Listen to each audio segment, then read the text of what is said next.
마침내 2년 반 만에 아이다호 대학생 4명 살인사건의 범인 브라이언 코버거에 대한 선고가 2025년 7월 23일에 내려졌습니다. 수많은 채널과 뉴스에서 여러 차례 다뤄졌던 만큼 이 사건에 다소 피로감을 느끼실 수도 있을 텐데요. 제 채널에서도 지난 7월 초 브라이언 코버거가 재판을 불과 몇 주 앞두고 돌연 유죄를 인정하며 열린 유죄 인정 심리에 대한 영상을 간략히 전해드린 바 있습니다. 며칠 전 진행된 선고 공판에서 상당히 인상적인 피해자 영양 진술과 판사의 선고문 낭독이 이어져 그 순간들을 함께 나누고자 이 사건의 마지막 업데이트를 전해드리려 합니다. 지난 7월 2일 유죄 인정 심리 이후에도 이 사건은 정보 비공개 명령으로 인해 여전히 많은 부분이 베일에 가려져 있었습니다. 그러나 다음날 미국 내 주요 언론사 24곳이 해당 명령의 해제를 요청했고 이에 따라 7월 17일 히플러 판사는 피고인이 이미 유죄를 인정한 만큼 공정한 배심 재판이란 목적은 더 이상 유효하지 않다며 비공개 명령을 해제했습니다. 코버거 측은 언론 보도가 과도했고 그로 인한 외부 위협 가능성을 이유로 비공개 명령 유지가 필요하다고 주장했지만 법원은 공공의 정보 접근권을 더 우선시했습니다. 이로써 지난 2년 반 동안 감춰져 있던 수많은 기록들이 세상에 드러났는데요. 특히 충격적인 사실은 피해자 모두의 얼굴과 목 부위에 수십 차례의 자창이 있었고 일부 피해자들의 얼굴은 식별조차 어려울 정도로 심하게 훼손되어 있었습니다. 2025년 7월 23일 선고 당일 생존한 룸메이트 2명과 피해자 가족들이 참석해 피해자 영양진술서를 낭독하며 약 2시간 넘게 진행되었습니다. 여러 진술자들의 눈물 어린 이야기 속에 검사와 판사마저 눈시울을 붉혔지만 브라이언 코버거는 단 한 차례의 미동도 없이 무표정한 모습을 유지했습니다. 먼저 당시 즉시 911을 신고하지 않아 의심을 받아왔던 생존 룸메이트들의 진술이 있었습니다. 1층에 있었던 베서니를 대신해 사건 직후 아침에 남자친구 헌터와 함께 사고 현장을 방문했던 친구 에밀리가 베서니의 진술서를 대독했습니다. When I first woke up that morning, I had no idea what happened. I woke up around 7 with a terrible toothache. So I called my dad, who is a dentist, and he asked what I should do. He told me to take Advil, so I did, and I went back to sleep. I was still out of it and still didn't know what happened. If I had known, I of course would have called 911 right away. I still carry so much guilt for not knowing what had happened and not calling right away. I was so frantic that morning and scared to death not knowing what had happened. And when I made the 911 call, I couldn't even get out the words. And from then on, I don't remember a thing. It was like my brain wiped that whole memory. That was the worst day of my life, and I know it always will be. While I was still in shock, trying to process the fact that my friends were truly gone, I had been attacked by the public. I was grieving, numb, and unsure of what had happened was even real. And at the same time, I was getting flooded with death threats and hateful messages from people who did not know me at all or know the dynamic of our friendship. Social media made it so much worse, and strangers made up stories to entertain themselves. The media harassed not just me, but also my family. People showed up at our house. They called my phone, my parents' phones, other family members' phones, and we were chased while I was still trying to survive emotionally and grieve the loss of my friends. I still think about this every day. Why me? Why did I get to live and not them? For the longest time, I could not even look at their families without feeling sick with guilt. I did not know what to say or what to do. I was terrified that my presence just made their pain worse. And I was still here when their kid, their siblings and their friends, their loved ones should have been here instead. For a long time, I could barely get out of bed. But one day I realized I have to live for them. They did not get the chance to keep living. But I do, and I will not take that for granted. So now every day I remind myself to live for them, and everything I do it with them in mind. I am still scared to go out in public, but I force myself to do things because I know that they would want me to keep living my life to the fullest. He took away the ability for me to tell them that I love them and that I'm so proud of them. He took away who they were becoming and the futures they were going to have. He took away birthdays, graduations, celebrations, and all the memories that we were supposed to make. All of it is gone. And all the people who loved them are just left to carry that weight forever. He didn't just take them from the world.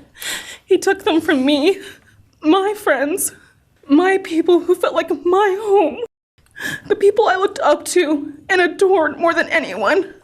Evil has many faces, and we now know this, But evil does not deserve our time and attention.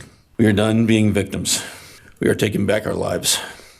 We will turn our time, talents, and attention to hope, healing, and helping others and to the future. We can make this world a better place. We can move on from tragedy. Adversity will visit us. Evil will visit us, but we will overcome. We can and will endure. Condemnation falls heavily upon those who squandered the lives of our future hopes and dreams. Some may offer forgiveness for what the defendant has done. However, we cannot at this time, or perhaps ever, nor will we ask for mercy for what he has done. His acts are too heinous, the agony and grief he has caused too great. We will waste no further words or thoughts on him. For Maddie's sake, we will move on. 이후 사건 초기부터 피해자들을 가장 적극적으로 대변해왔던 케일리의 아버지 스티븐 곤잘베스가 연단을 브라이언 코버거를 정면으로 바라보는 방향으로 돌린 뒤 그의 눈을 똑바로 응시하며 발언을 시작했습니다.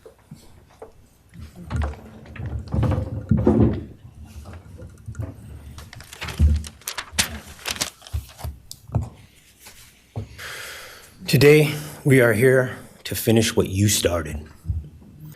Today, you've lost control. Today, we are here to prove to the world that you picked the wrong families, the wrong state, the wrong police officers, the wrong community. You tried to break our community apart. You tried to plant fear. You tried to divide us. You failed. Instead, your actions have united everyone in their disgust for you.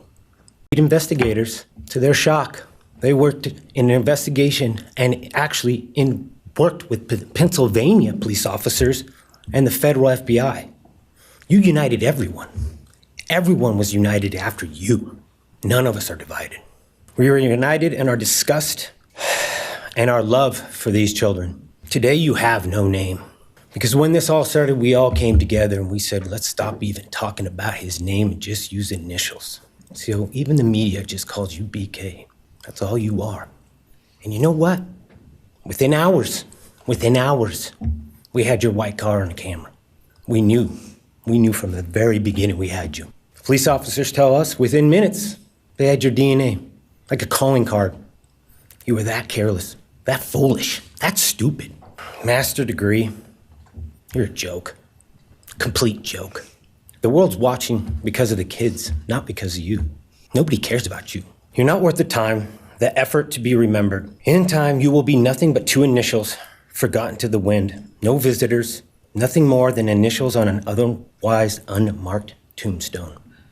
다음은 실시간 생중계에서도 그리고 이후로도 많은 이들의 극찬을 받은 케일리의 언니 알리비아의 진술이 이어졌습니다. I'm not here today to speak in grief. I'm here to speak in truth. Because the truth is, my sister Kaylee and her best friend Maddie were not yours to take. They were not yours to study, to stalk, or to silence. They were two pieces of a whole, the perfect yin and yang. They are everything that you could never be. Loved, accepted, vibrant, accomplished, brave, and powerful. Because the truth about Kaylee and Maddie is they would have been kind to you. If you had approached them in their everyday lives, they would have given you directions, thanked you for the compliment, or awkwardly giggled to make your own words less uncomfortable for you. In a world that rejected you, they would have shown mercy.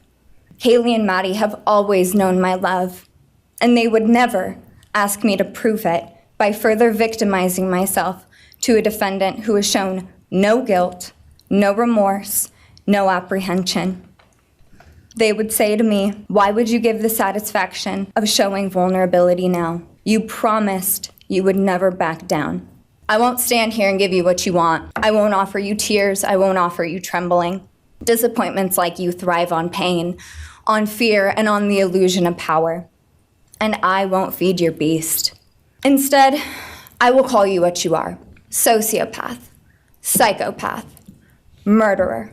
I will ask the questions that reverberate violently in my own head, so loudly that I can't think straight most any day. Some of these might be familiar, so sit up straight when I talk to you. How was your life right before you murdered my sisters? Did you prepare for the crime before leaving your apartment? Please detail what you were thinking and feeling at this time. Why did you choose my sisters? Before making your move, did you approach my sisters? Detail what you were thinking and feeling. Before leaving their home, is there anything else you did? How does it feel to know the only thing you failed more miserably at than being a murderer is trying to be a rapper? Did you recently start shaving or manually pulling out your eyebrows? Did you truly think your Amazon purchase was untraceable because you used a gift card? How do you find it enjoyable to stargaze with such a severe case of visual snow? Where is the murder weapon? The clothes you wore that night? What did you bring into the house with you? What was the second weapon you used on Kaylee? What were Kaylee's last words? Please describe in detail the level of anxiety you must have felt when you heard the Bearcat pull up to your family home on December 30th, 2022. Which do you regret more? Returning to the crime scene 5 hours later, or never, ever going back to Moscow, not even once, after stalking them there for months? If you were really smart, do you think you'd be here right now? What's it like needing this much attention just to feel real? You're terrified of being ordinary, aren't you? Do you feel anything at all? Or are you exactly what you always feared? Nothing. If you're so powerful, then why are you still hiding, defendant? You see, I'm here today as me, but who are you? Let's try to take off your mask and see. You didn't create devastation. You revealed it in yourself. And that darkness you carry, that emptiness, you'll sit with it long after this is over. That is your sentence. And it was written on the wall long before you ever pled guilty. You didn't win. You just exposed yourself as the coward you are. You're a delusional, pathetic, hypochondriac loser who thought you were so much smarter than everybody else, constantly scolding, turning your nose up to grammar mistakes, nitpicking and criticizing others. You wanted so badly to be different, to be special, to be better, to be deep, to be mysterious. You found yourself thinking you were better than everyone else, and you thought you could figure out the human psyche and see through it, all while tweaked out on heroin. Lurking in the shadows made you feel powerful because no one ever paid you any attention in the light.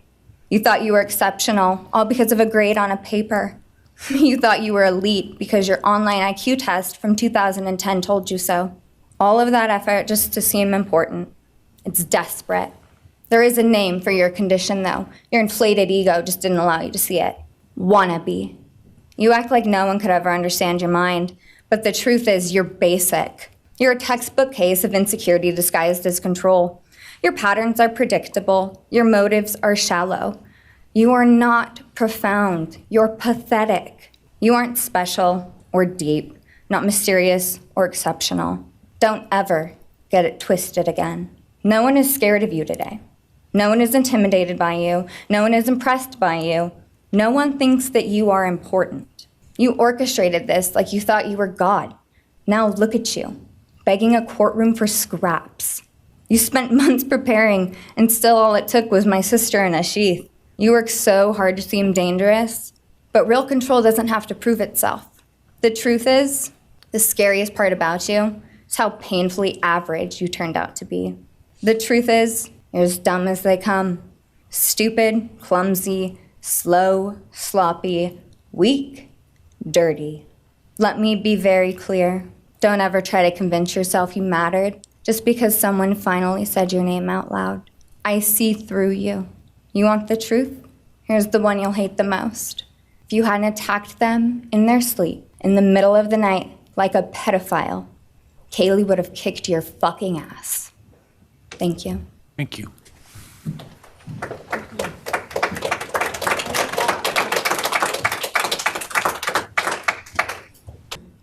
As a person working on a PhD in criminal justice, you really didn't think this one through. You're not that good.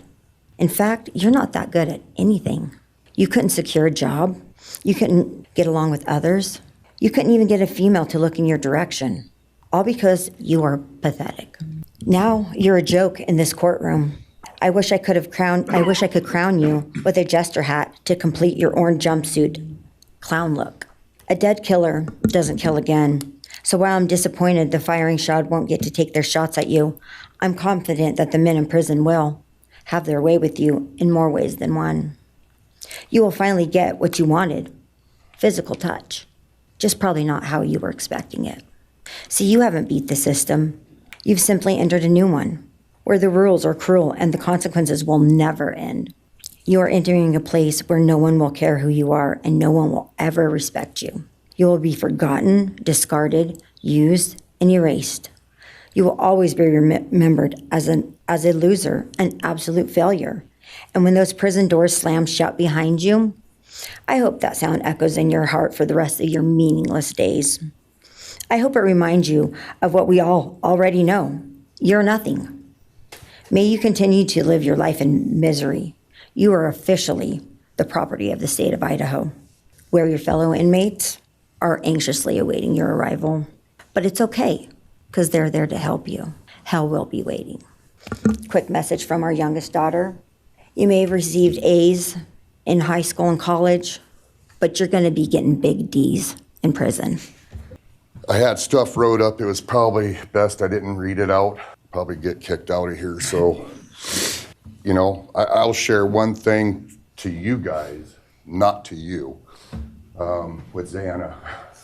I was working in Dakota and came home, and Jazzy and Xana had taken our son Elijah and put him in a dress, makeup, and it was awful. You know, I was like, I don't know. She was funny. I told her she'd be in the movies and be somebody great one day like that. And now she is just above us as an angel with all the other beautiful kids. So let's hold that to our hearts, because this evil thing is not going to take nothing from us.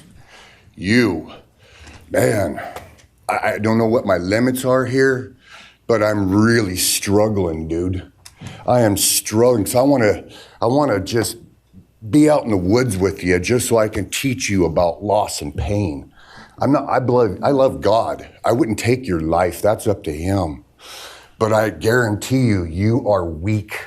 God, I would just give a moment, man, 5 minutes out in the woods. Oh, man. You're going to go to hell. I know people believe in other stuff. You're evil. There's no place for you in heaven. You took our children. You are going to suffer, man. I'm shaking because I want to reach out to you, but I hope you feel my energy, okay? Go to hell.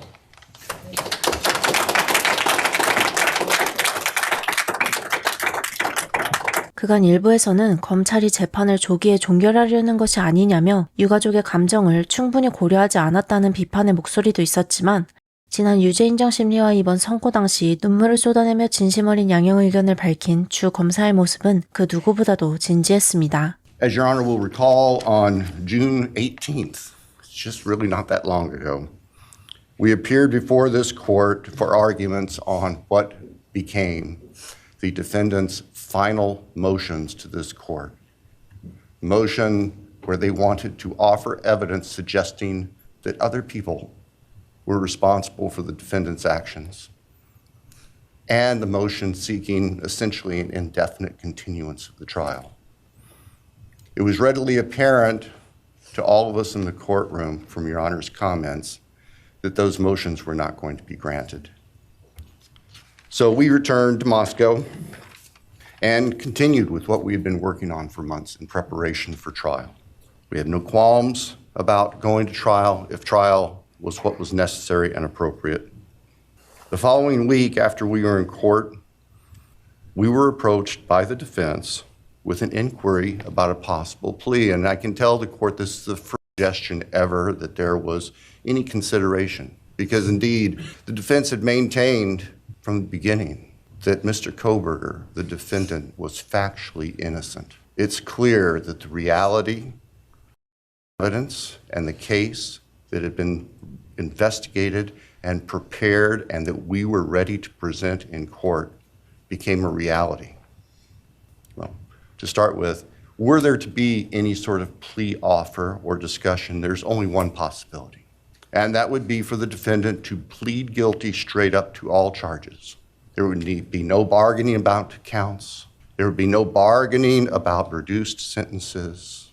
And so we made a proposal to the defense that if the defendant was willing to plead guilty up front to all 5 counts as charged and waive appeal of the court's myriad decisions during the past 2.5+ years on all these motions that would have consumed years, if not decades, of time in the future.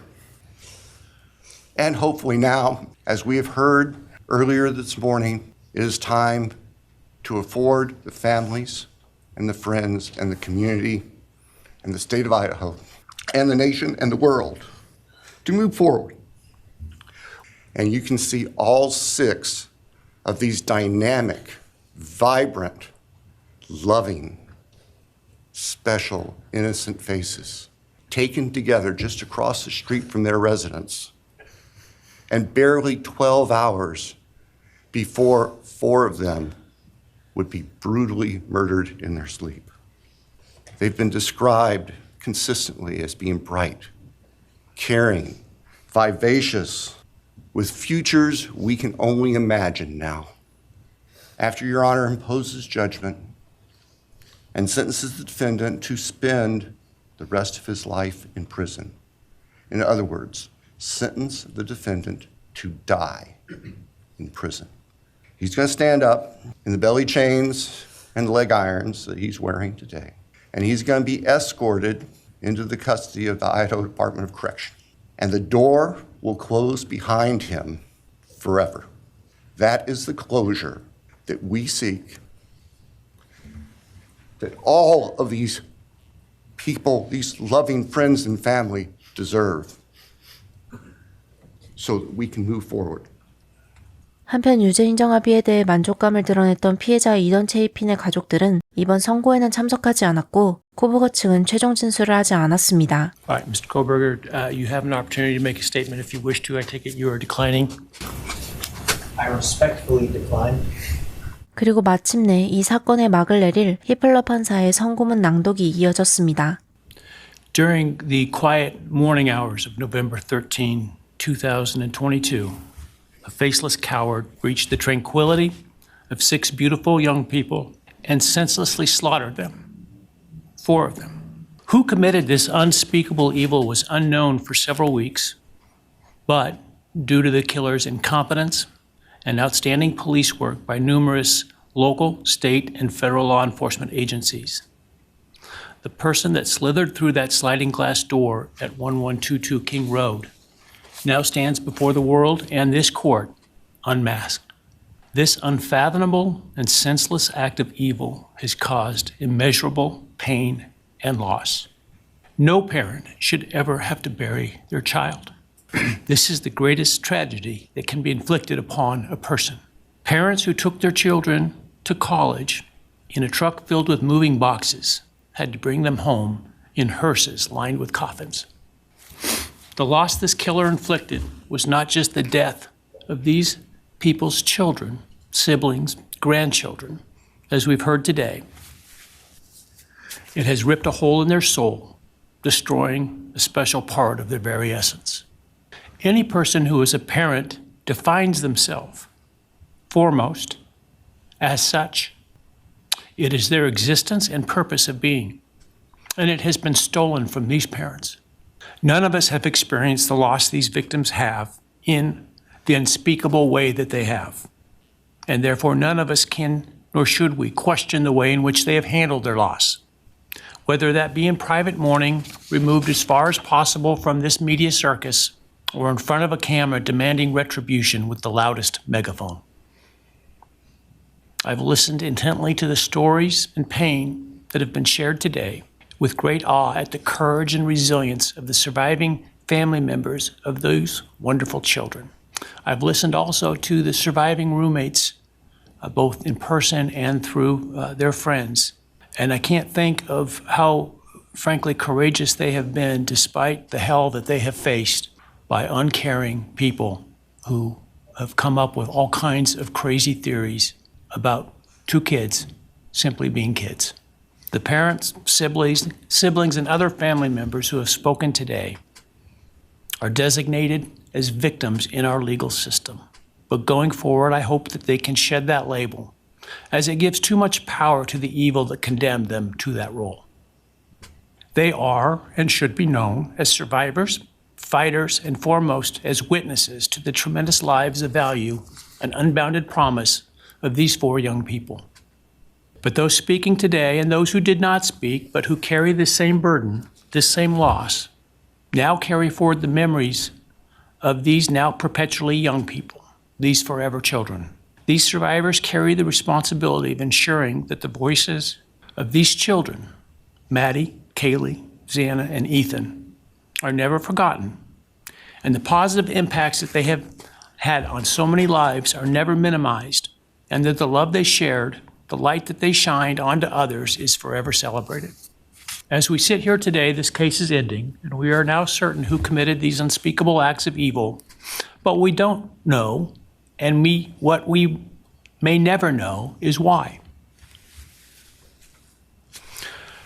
I share the desire expressed by others to understand the why, but upon reflection, it seems to me, and this is just my own opinion, that by continuing to focus on why, we continue to give Mr. Kohberger relevance. We give him agency and we give him power.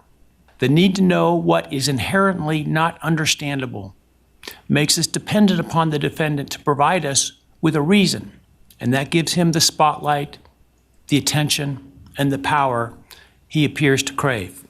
Yet even if I could force him to speak, which legally I cannot, how could anyone ever be assured that what he speaks is the truth?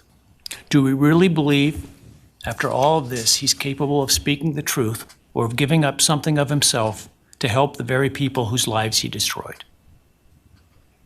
Rather, I suspect the so-called reason would be dished out in enticing, self-serving, and aggrandizing untruthful bits, leaving people wanting more information, more insight, and thus enhancing even further the power he seeks to hold. Even if we could get truthful insight into his why, I suspect it would not in any way quench one's thirst for actually understanding why in the first instance.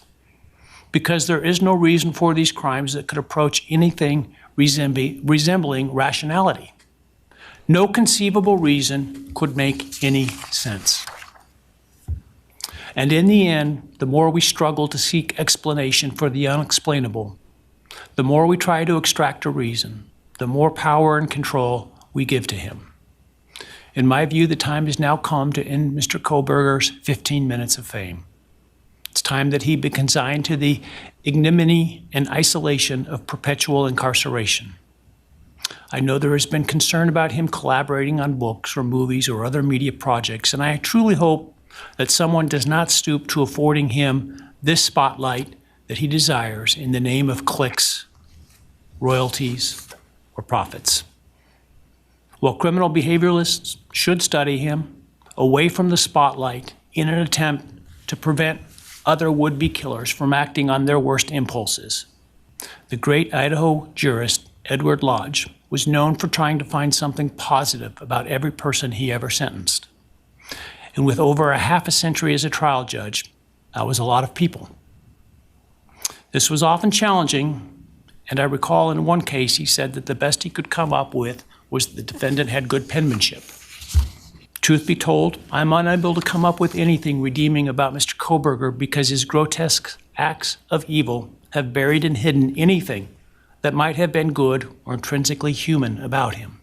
His actions have made him the worst of the worst. Even in pleading guilty, he is giving nothing hinting of remorse or redemption, nothing suggesting even a recognition or understanding, let alone regret for the pain that he has caused. And therefore, I will not attempt to speak about him further, other than to simply sentence him so that he is forever removed from civilized society.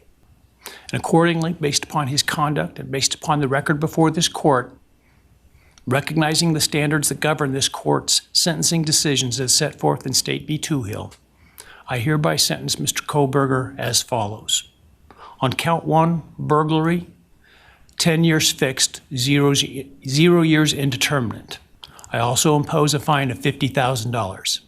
Count 2, first-degree murder of Madison Mogan.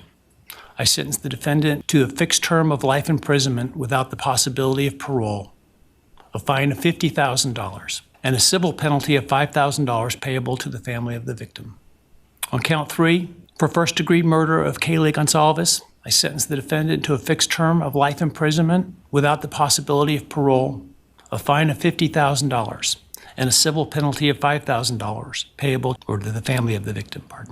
On count 4, for the first-degree murder of Xana Kernodle, I sentence the defendant to a fixed term of life imprisonment without the possibility of parole, a fine of $50,000, and a civil penalty of $5,000 payable to the family of the victim. On count 5, for the first-degree murder of Ethan Chapin, I sentence the defendant to a fixed term of life imprisonment without the possibility of parole, a fine of $50,000, and a civil penalty of $5,000 payable to the family of the victim. The sentences on counts 1, 2, 3, 4, and 5 shall run consecutively to one another. 2년 반에 걸친 긴 싸움은 이렇게 끝이 나며 브라이언 코버거는 이제 아이다호주의 최고 보안 등급 감옥 독방에서 남은 생을 보내게 되었습니다. 하루에 단 1시간만 독방 밖에 나올 수 있는 생활을 할 예정이지만 최근 이 교도소 내부를 취재한 기자에 따르면 수감자가 돈을 지불하면 아이패드와 TV까지 사용할 수 있다는 사실이 알려지며 대중들은 이게 과연 감옥이 맞냐며 다시 한번 분노를 쏟아내고 있습니다. 이번 판결이 유가족들과 생존자들에게 아주 작은 위로라도 되기를, 그리고 무고하게 희생된 4명의 맑은 영혼들이 그곳에서는 부디 평안하게 쉴 수 있기를 바랍니다. 그동안 아이다호 사건 영상들을 시청해주셔서 감사합니다.